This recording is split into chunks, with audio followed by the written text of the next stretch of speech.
you really your career started to go on that upward swing. How did that affect you? Well, the movie location for Oklahoma was 9 months, and we were in Nogales, Arizona. They filmed Oklahoma in Arizona, which was funny to me.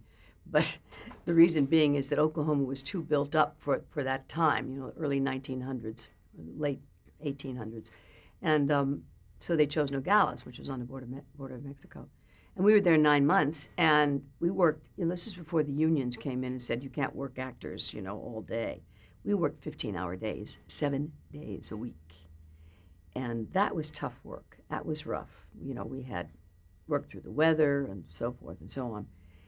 And it was rough. I mean, as excited as I was, and Rodgers and Hammerstein were on the set every single day. It was their baby. This was their baby. They were the producers.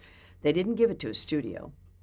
They had their own PR people working on it, and they had, of course, Mike Todd was there as well, and they worked with Fred Zinnemann directly, our director, and we had a great cast of people. But, it was hard. I mean, it was really hard, and I was a kid. I mean, I was 18, and to work those hours, I truly thought to myself, halfway into the film, do I really want to do this the rest of my life? I mean, do I really want to work this hard for the rest of my life? And plus the fact I was told truly how to live my life, which I was not accustomed to, being an only child. Excuse me, I did what I wanted, and I was very strong-willed. And they were so afraid I would gain a pound, so they put me on a strict diet and told me what to wear when I was off the set, told me how to dress, told me how to look, and I was not happy with that at all. I mean, I couldn't deal with it, I remember my big deal was on the one day, if I had one day off, which was rare, to get even, I went and bought about 20 candy bars and took them to my room and locked the door and ate all 20 of them and threw up afterwards. That was getting even for me. So it was hard work. It was very hard work. But, of course, at the end of filming and all the glory that came with it and all the, the fun, and then the tour, I had a PR tour. And then doing it on the stage, I did it on the stage with Jack Cassidy, as I said, and Ruben Mamoulian was the original director of Oklahoma, the stage production, when it opened. Oklahoma, by the way, opened 1943 on my birthday, March 31st. And I opened in my first show, March 31st, 1953. So it's kind of interesting. But I loved doing the stage production with Ruben because I'd often wished that I had done it in reverse, that I had done the stage production before I did the film, because I learned a lot from Mamoulian, because it was his show, it was his show completely. Now, were you starting to get recognized on the streets? A little bit. I did a whole press junket, so I was doing a lot of interviews with, people across the country. And see, Oklahoma, though, only opened in specific theaters. It wasn't an opening all over, because the theater had to be renovated in order to have it because of the Todd A.O. system. So they were just choice theaters in every city, one theater in every city, every big city. And so, a lot of people hadn't seen it yet. And so, that didn't quite happen yet. But I remember Luella Parsons saying, I was going to be the big star of the year. And, of course, Hedda Hopper, who was her bitter enemy, the two of them, if you recall, the columnists, said, she's just a fly-by-night. She won't be here after Oklahoma's gone. So I went through that, too, Let's talk a little bit about television. Do you remember the first time that you saw television? Yes. My father bought a television set, and I remember the first thing I saw was the Milton Berle show. And he brought it in, and I was very, very excited because then I remember I was a giant fan of Frank Sinatra. And they had a show on television then where Frank sang a couple of songs. So the first two people I remember seeing was Milton Berle and Frank Sinatra. Did you have any desire to appear on television? I didn't think about it then, to tell you the truth. I mean, it was so new, at that time, it was so new. And I was still making movies, so many movies and things, that television was, and to be very honest, uh, the powers that be, agents and managers and people like that said, don't do television. It's a big step down for a movie star. That was then, not the case now as we know, but then they poo-pooed it. They said, it'll never last. You know the old story, it'll never last. It won't be here very long. And just don't get involved in that. You're a movie actress. So that's why I didn't do it for a lot of years. So when was the first time that you did appear on television? I'm trying to remember the first time. I remember the first big show I did was Playhouse 90. I did a Playhouse 90. Because, as I said, they wouldn't let me do television. And finally, after I had done Oklahoma, Carousel, and I did a film with Pat Boone called April Love, and they were all musical films. And the musical film was finished. I mean, they decided they were too expensive to make, and the European market was not very receptive. They just didn't understand why two people stood up and sang to each other, and it wasn't opera. So they didn't do very well in Europe. And the studios said, listen, we've had this now. We have to get a little more real. They wanted to start making films like European films were. And even though I was acting, obviously, in the musicals, at that time, if you were a singer, you were not considered an actress. So my career was over. I mean, it truly was over. I remember going to the head of 20th Century Fox and saying, listen, because I was under contract there for just 2 minutes, because I was still under contract to Rodgers and Hammerstein, but they put me under contract to do Carousel, because they had given Carousel to Fox to make. And April Love. I did April Love as well. So I remember going to them and saying, listen, I can do drama. I mean, you must have something else that I can, And he was very honest with me. He said, Shirley, he said, you're just known as a musical lady. And he said, it's a very hard transition to make. And he said, we just can't take a chance on it. So I said, well, okay, I guess I'm finished. Then television started for me. I remember seeing the show Playhouse 90, which was live, an hour and a half television. Excuse me. And Lux Video Theater and Philco Playhouse. Those are all those wonderful dramatic shows, And I was offered a role in the Playhouse 90. It was called The Big Slide with Red Skelton. And it was a great part. It was, during the 20s, during the Max Sennett days. And he played a comic on the skids, and my role was an alcoholic sunshine girl in the musicals that they did. And the whole story revolved around him, basically, but we became friends, and as it turned out, I committed suicide in the show, so it was a heavy-duty role for me. And again, I was told by everybody, don't do television, you'll never make another film, blah, blah, blah. Well, as it happened, Burt Lancaster happened to see that show. Now, I hesitate to say, I forgot to say that I had done musical shows, television shows, prior to that. I remember I did they had a big musical show. I did a lot of, like, the Andy Williams Show and Dinah Shore and, all of those kinds of shows. I had done it like 2 or 3 of those prior to doing the dramatic show. But Bert saw the show, and by this time, my husband and I, Jack Cassidy, were doing a nightclub act. We were out on the road doing an act together. That was, truly all I had left, basically, because I wasn't being hired for films anymore. And I was in San Francisco with Jack, and I got this call from Burt Lancaster. I thought it was a joke, of course, because I was a fan. I mean, Bert's picture was on my bedroom wall when I was 16, So he said, Shirley, he says, Burt Lancaster. I said, it is? He said, yes. He said, we have a movie that we're going to do called Elmer Gantry. And he said, I think that there's a role in this for you. And he said, go out and get the novel and read the Sinclair Lewis novel. And he said, if you can come in over the weekend. I said, well, I have, we had one day off, I believe it was Monday, when I was doing the show up there. We were at the San Francisco Hilton, or one of the big hotels. And he said, come in. He said, I want you to come in and meet the writer, Richard Brooks. He said, we're producing this together. He said, I'm playing Elmer Gantry in the film. But he said they were co-producing. I said, oh, okay, that's great. I read the novel, and he said, it's the role of Lulu Baines. Well, when I read the novel, I thought, oh, this is heaven. This is great. I mean, if I could do this, then.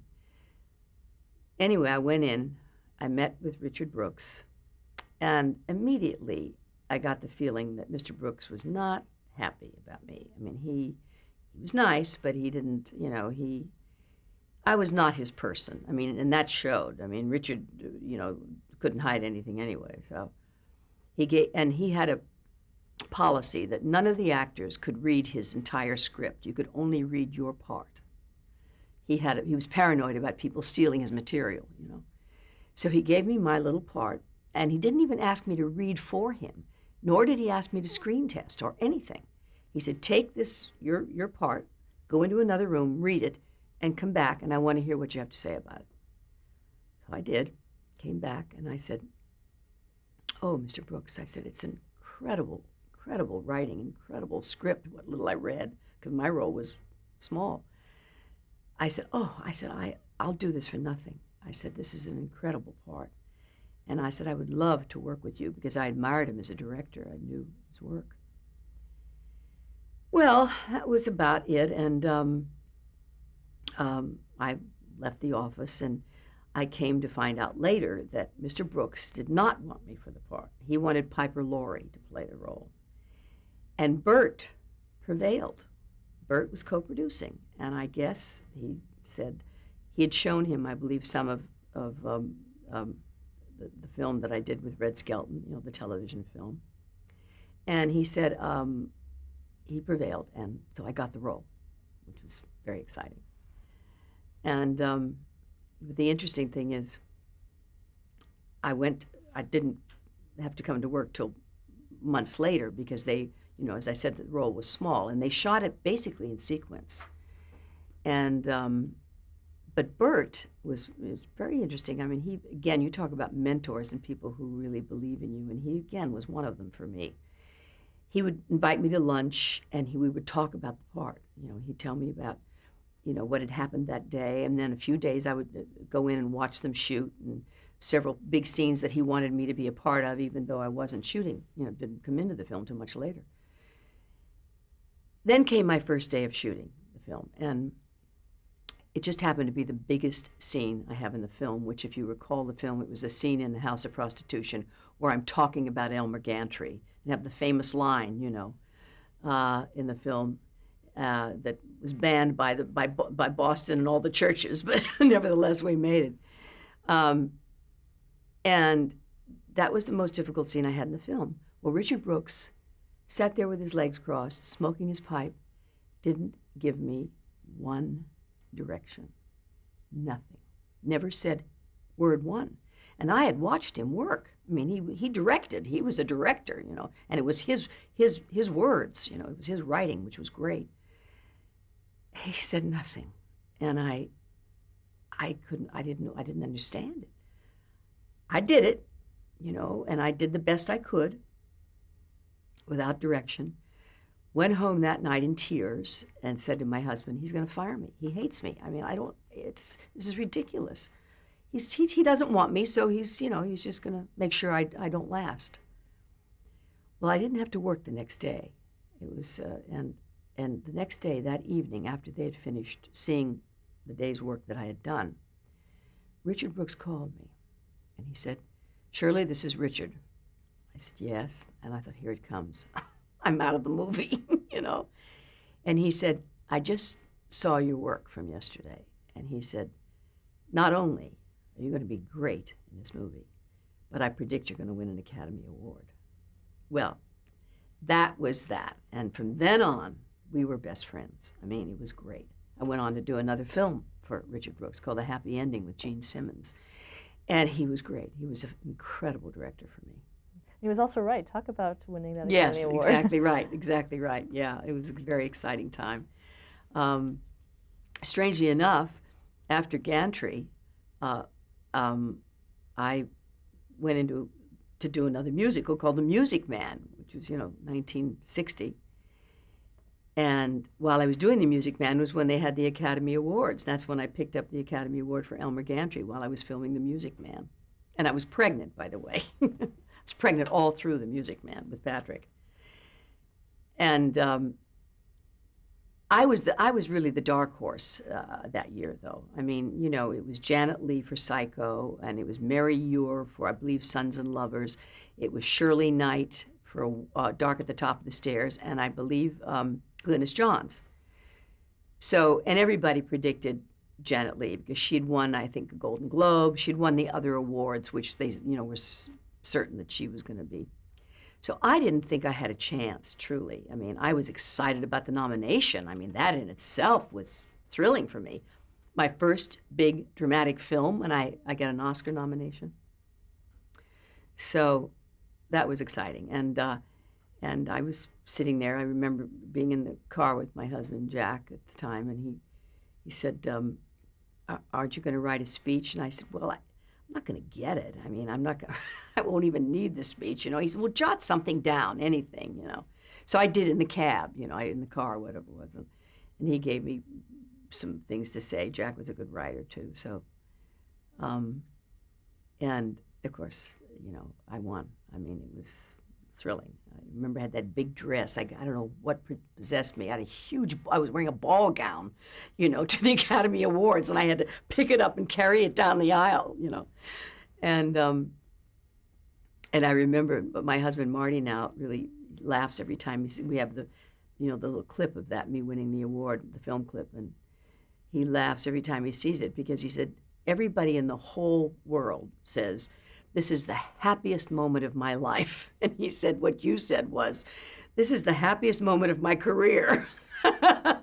He said, certainly that's you, And it's true. I mean, and I thanked Richard Rodgers and Oscar Hammerstein. And unfortunately, Richard Brooks felt that I didn't thank him enough, and he was mad at me after that. I thanked him, but he wanted me to say more, And the reason being is he didn't win Best Director. He was up for Best Director that year, and he didn't win. He was very upset because Burt won Best Actor, and I won Best Supporting, So he was not happy, but it was very exciting. Let's go back a little bit to that Playhouse 90 that sort of led to that Yes. role. How were you cast for that, having done all those musicals? Well, it was amazing. I don't recall having to read for it or anything like that. They just decided, perhaps, again, decided they wanted to go against type somewhat, and that's exactly what happened with Gantry. They wanted to go against type, and I believe I had done. I remembered. See, I'm not sure which came first. I think I may have done a Lux Video Theater. I'd done some television, but not a lot, and they decided that I was right for it. And I think Red Skelton, who's great, by the way, I think he had a say in it as well, and he felt that. And the fact that I was supposedly a dancer-singer, a sunshine girl of the 20s, they felt that was right, too. So I got the part, and that was exciting. I remember talking about, I had done a musical show, which one I can't remember now. It was a big musical show, production on television, and I sang a song called "I Hate Men" from the thing that Howard Keel did in the movies with the famous musical. Can't think of the name of it right now. Famous musical though. "I Hate Men." It's a big song from the show, and once again, the casting director for the Playhouse 90 was on the set that day and saw me do the song "I Hate Men," and it was a real down to earth, really earthy number for me, who was a soprano, and I was really down and dirty with that song, kind of, and that's what convinced him that I could play the role, on television in the Playhouse 90. Talk about Nothing led working to in live another. television at that time. What was that like? Oh boy. When I look back on that, I mean, an hour and a half and millions of people watching. I mean, there was no cut, let's start again, you know. It was like doing a stage play. I mean, fortunately, I'd had some, stage work, and you can't stop on the stage either. So it was like doing a play. And, we rehearsed it like a play. That's exactly the way we rehearsed. We rehearsed for, as I recall, like 6 weeks or something, or 5 weeks or something to do the show, It wasn't one of those little bitty television shows.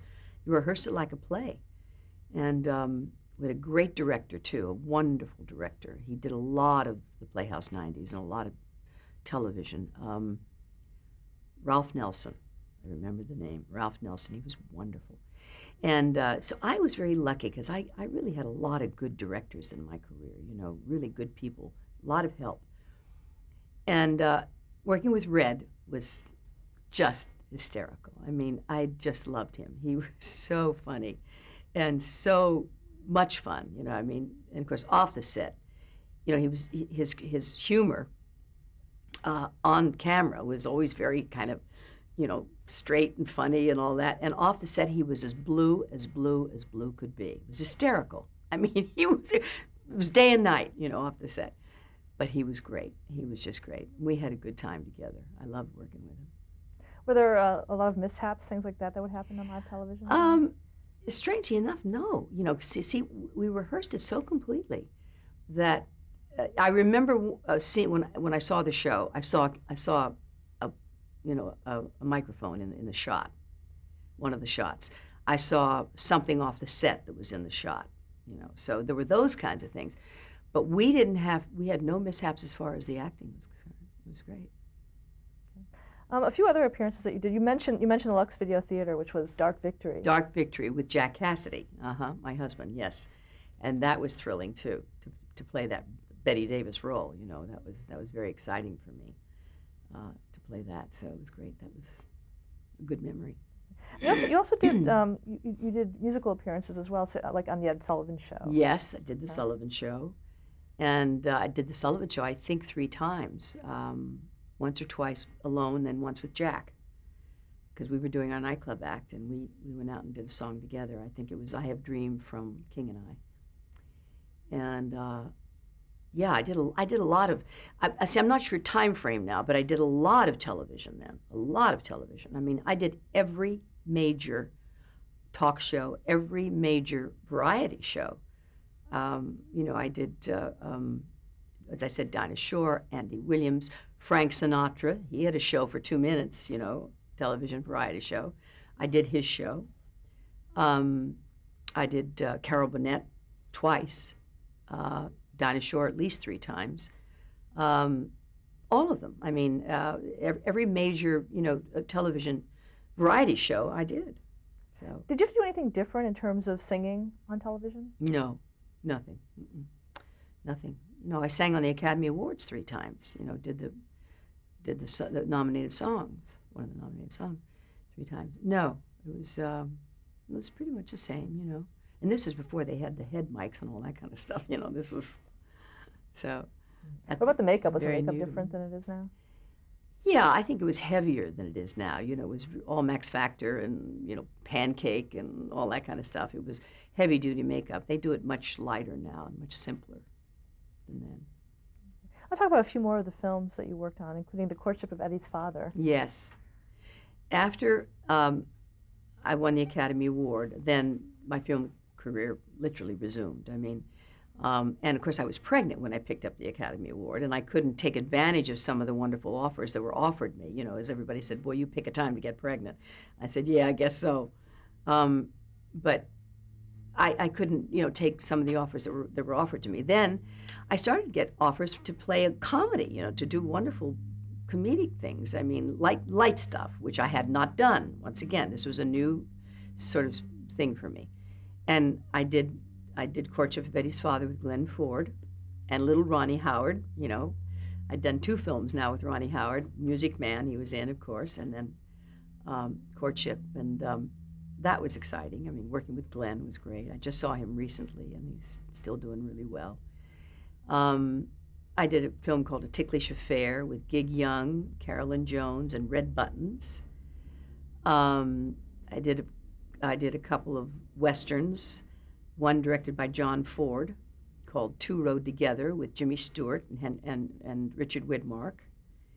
That was one of Ford's last motion pictures. You know, I think he went on to do one more. Not an easy man to work with, by the way. You know, he wasn't thrilled with women. He liked men, but women just sort of, they went by the wayside. So I wasn't exactly thrilled to work with Mr. Ford, although I admired him as a director. And a whole series of films after that. I did a couple films in Europe that I'd like to forget. One called Fluffy, about a big lion, with Tony Randall. The lion was the star. Oh, one with Rosanna Brazzi and George Sanders. Not sure I can even remember the name of that now. And one with Jimmy Cagney that I loved. Fell in love with Cagney. He was so wonderful. I mean, just to have worked with him. And then a great film, one of my favorites that I've done, called Cheyenne Social Club, which was Henry Fonda and Jimmy Stewart. And that was, I had such a good time. Once again now, I played a madam, which was wonderful for me. You know, I went from that to, from Lulu Baines to being the madam, you know, in the Old West, and that was great fun. Great fun. It was a comedy and great fun to do. I had a good time with that. And then I did another film that I love doing, again with Richard Brooks, The Happy Ending, which I mentioned earlier, and Gene Simmons. And that was the first. Once again, I was a kept woman. I was a, you know, Lloyd Bridges was sort of my mentor there, and he was this very wealthy man who kept a woman on the side, and that was me, you know. So Brooks liked those roles for me, you know, and I had a great time with him once again. The film wasn't very successful, but it was a lovely story, and it was we had a great cast of people. I remember, I think Teresa Wright was in it, and John. Name escaped me. Bobby Darin was in it. It was really, you know, got to know him very well doing that film because I admired him too tremendously. Another film you did was Bedtime Story. Oh yeah, I left that out. Bedtime Story, yes, with Marlon Brando and David Niven. What would they like to work with? They were great. I happened to hit Brando at a very good time because he, you know, he had just come off Mutiny on the Bounty, which he hated and was, you know, had a horrible experience, he claimed. And he wanted to play comedy, and nobody would give him an opportunity, you know. This was a comedy, and he was thrilled also about working with David Niven. He admired him, you know. He didn't know me all that well, but Niven was an admirer of his and his work, and he had a director that he liked that was apparently good at comedy and would give him an opportunity to do comedy. So he was in a very good frame of mind, and so I did get him at a good time. Niven was sensational. He would sit and tell stories. I mean, he was a raconteur. I mean, you know, he was a man who'd been around the world, and, you know, he'd written a couple of books and told incredible stories about his life and his work with other people, and great sense of humor. So Brando was thrilled to be with him, you know. The only problem I had with Marlon was, and it was something I'd heard about with him, he would like to do take after take after take after take. And, you know, for me, 1 or 2 or 3 takes was it. I mean, that was, you know, my policy because I felt it got. He would do 50, 60 takes on every scene. And I said, of course he was the greatest American actor. He wore everybody else down by the time they finished the scene, you know. I mean, it was tough from that standpoint, you know. But he always felt he could get something more, something new. And I remember at that point in time, you know, he had lines written everywhere. I mean, they were written on the table, on his hand, and, you know, so he was. Actually, let's stop and change the tape here.